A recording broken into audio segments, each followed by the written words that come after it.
കാസർഗോഡ് ജില്ലയിൽ കടലിന്റെ മക്കൾ ദുരിതത്തിൽ. ജില്ലയിൽ രൂക്ഷമായ കടലാക്രമണത്തിൽ നിരവധി വീടുകളാണ് ഇതിനോടകം കടലെടുത്തത്. തൃക്കരിപ്പൂർ മുതൽ മഞ്ചേശ്വരം വരെ 70 കിലോമീറ്ററിലധികം തീരദേശമുള്ള ജില്ലയിൽ മിക്കയിടങ്ങളിലും കടൽഭിത്തിയില്ലാത്തത് പ്രതിസന്ധിക്കിടയാക്കുന്നു. തീരസംരക്ഷണത്തിന് സമഗ്ര പദ്ധതി ആവിഷ്കരിക്കാത്തത് കടലേറ്റം വർദ്ധിപ്പിക്കുന്നുവെന്നാണ് കണ്ടെത്തൽ. കടൽക്ഷോഭവും അപകടങ്ങളും സംഭവിക്കുമ്പോൾ മാത്രം കണ്ണിൽ പൊടിയിടാനുള്ളതായി മാറുകയാണ് പല പദ്ധതികളുമെന്നാണ് ഉയരുന്ന ആക്ഷേപം.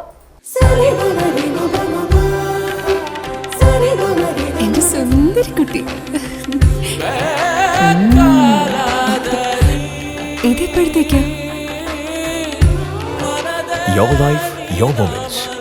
Sultan Diamonds and Gold. Treasure the golden moments of your life.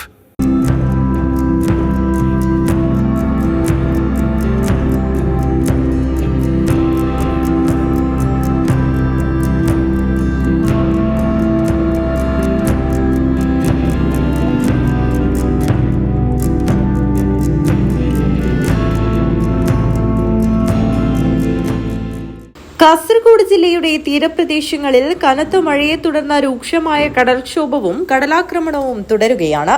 Uppala, ശാരദാനഗർ, Shiriya, Kumbla, Koyippadi, Valiyaparamba, Cherankai, Kavukoli, Thaikadappuram, Ajanur കടപ്പുറം തുടങ്ങിയ മേഖലകളിൽ ശക്തമായ തിരമാലകളിൽ റോഡുകളും വീടുകളും തകരുകയും നിരവധി കുടുംബങ്ങൾ ദുരിതത്തിലാവുകയും ചെയ്തു.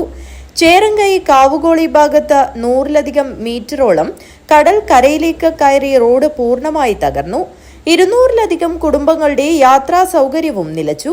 വലിയപറമ്പ് പഞ്ചായത്തിലെ തീരദേശ കുടുംബങ്ങൾ കനത്ത ഭീഷണിയിലാണ്. ശാരദാനഗറിൽ ഒരു വീട് പൂർണ്ണമായും തകർന്നു. നിരവധി വീടുകൾ കടലെടുക്കുന്ന തരത്തിലാണ് സാഹചര്യം.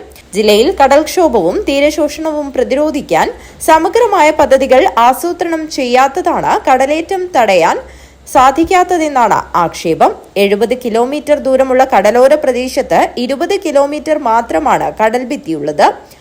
പലയിടത്തും ഉപയോഗിച്ച ടെട്രാ പാഡും പുലിമുട്ടും ശക്തമായ തിരമാലയിൽ ഇല്ലാതായി കഴിഞ്ഞു. ഏകീകരിച്ച സമഗ്രമായ പദ്ധതി വഴി മാത്രമേ ശാശ്വതമായ കടലേറ്റ പ്രതിരോധം പൂർത്തിയാക്കാനാവൂ. News bureau, Kasaragod.